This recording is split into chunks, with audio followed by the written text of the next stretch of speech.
તો ખેડાના ડાકોર સ્થિત માધવ બાગમાં પૂજ્ય સંત વિજયદાસજી મહારાજ દ્વારા યોજાયેલા ચોપડા વિતરણ કાર્યક્રમમાં રાજ્યની શિક્ષણ અને કલ્યાણ યોજનાઓની વાસ્તવિકતા પર ગંભીર સવાલો ઉભા કર્યા છે।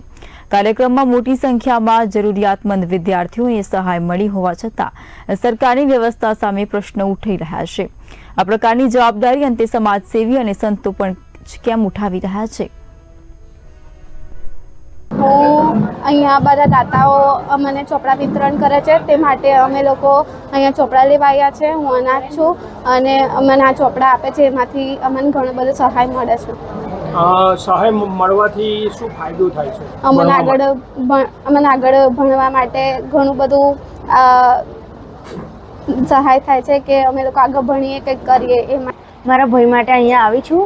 એ દિવ્યાંગ છે, એનાથી બોલાતું નથી, સંભળાતું નથી, એના માટે અહીંયા ચોપડા વિતરણ જે કરી રહ્યા છે, તો ચોપડા વિતરણ માટે અમે આવ્યા છે। અહીંયા જે દાતાશ્રીઓ ચોપડાનું વિતરણ કરી રહ્યા છે, તેનાથી અમને ખૂબ ઘણી એવી સહાય મળે છે અને અમારો આ જ આગ્રહ છે કે આવી રીતના ચોપડા વિતરણ થાય, મારા ભાઈને આગળ ભણવા મળે અને જો આવી જ રીતના આગળ ભણશે ને તો અમે એને આગળ ભણાવીશું અને એને સારી એવી નોકરી મેળવી આપીશું।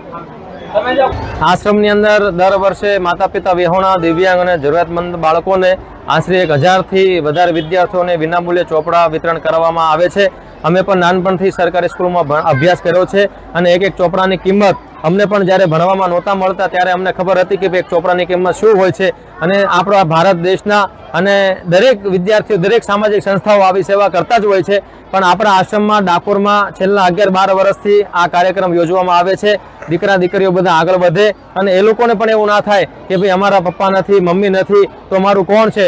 જેનું કોઈ નહીં, એનું ડાકોરનો નાથ રાજા રણછોડ છે અને ભગવાન રણછોડે પ્રેરણા કરે છે, દાતાઓને મોકલે છે અને આ બધી સેવા દર વર્ષે આપણે આ વિનામૂલ્ય ચોપડા વિતરણની કરતા હોઈએ છીએ। જય રણછોડ, જય દ્વારકાધીશ। કેટલા બાળકોને ચોપડાનું વિતરણ? 1000 બાળકોને ચોપડા વિતરણનો કાર્યક્રમ યોજવામાં આવ્યો છે અને દર વર્ષે આપણે 1000 દીકરા દીકરીને ચોપડા વિનામૂલ્યે આપતા હોઈએ છીએ દર વર્ષે।